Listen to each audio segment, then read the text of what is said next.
Umechoka kulipia vifurushi vya gharama kubwa ilhali hutazami mechi zote? Acha kupoteza pesa zako. Kwa 5,000 tu, pata mechi zote duniani pamoja na channels za DStv, Azam TV na Ligi Kuu ya Tanzania moja kwa moja kwenye simu yako. Mahali popote, muda wowote, bila stress. 5,000 ina sawa na mwezi mmoja. 10,000 ina sawa na miezi miwili. Wasiliana nasi WhatsApp kwa 0659 387 069. Rudia 0659 387 069. Soka ni kwetu, burudika kiganjani kama boss.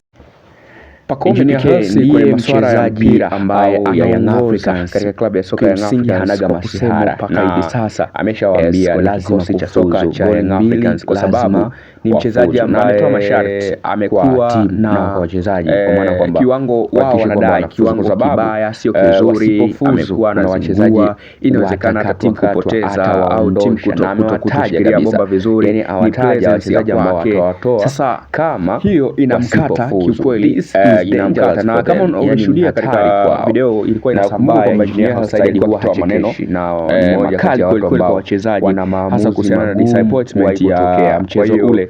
Alizungumza mengi sana kuambia wanayanga wanaoamini swala la Yanga wanaiamini ni timu bora, kumbuka Yanga mtihani inaweza kushinda, lakini mtoto ambao mnauleta na mechi dhidi ya AS FAR Rabat, lakini Young Africans anatakiwa ashinde dhidi ya mitandao ya kijamii, watu wote wamemgeukia, unaona kama vile Komzo ndiye ambaye wataweza analeta haya, lakini ndio pepa walilonalo na Yanga hivi sasa kiukweli anatakiwa kuangalia moja kati ya msaada wa timu kufuta. Kwa hiyo sio goli 3 kama ambavyo ilikuwa inachapishwa na kuzungumzwa, ni goli mbili kwa sifuri.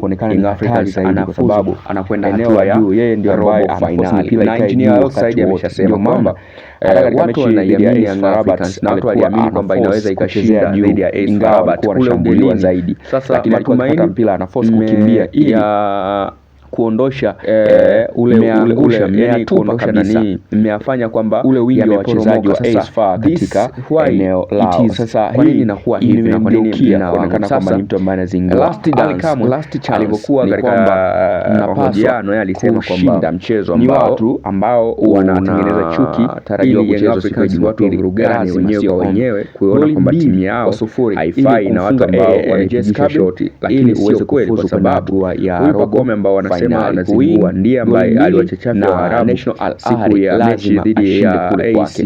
Sasa FAR pale visiwani Zanzibar na walitazamia lili kwamba akishika mpira wanakuja watu watatu wanne, lakini nani ataona? Watu wengi wanaweza ikatokea, watu wengi wanaona kwamba Pacome mpaka hata ukiangalia kanuni ndio ambaye anaifanya timu inashambuliwa sana, timu nani anapoteza mipira mingi, lakini sio kweli kiufundi kwamba hata kwenye mikeka hata Muhindi mwenyewe kanjibai, sababu ataweka nzima ya info, hakuna mtu ambaye anaweza kuwa, kwa sababu Al Ahly tayari anajulikana kwamba ni giant club kuliko hakuna mtu ambaye anaweza kukaa kwenye uwanja au anaweza kukaa mpira kwa muda ambao tegemea kwamba Al Ahly atashinda na wao juu ikashambulia ikafanya kila kitu vizuri. So wanachokitengeneza ni kama wasiposhinda kuna wachezaji lawama au kutengeneza mpasuko kwenye klabu ya soka ya Young Africans. Engineer anasema kwamba wametajwa kwa majina, lazima ishinde hatua ya robo finali kwa sababu inawezekana inatakiwa inakuwa sio nzuri, lakini watengeneze ni modisha nyingine last chance na warejeshe imani ya mashabiki ambao wamepotea, wanasimama kwenye msimamo, wanacheza finali na wanaweza kuperform na muda ndio product ambayo inahitajika katika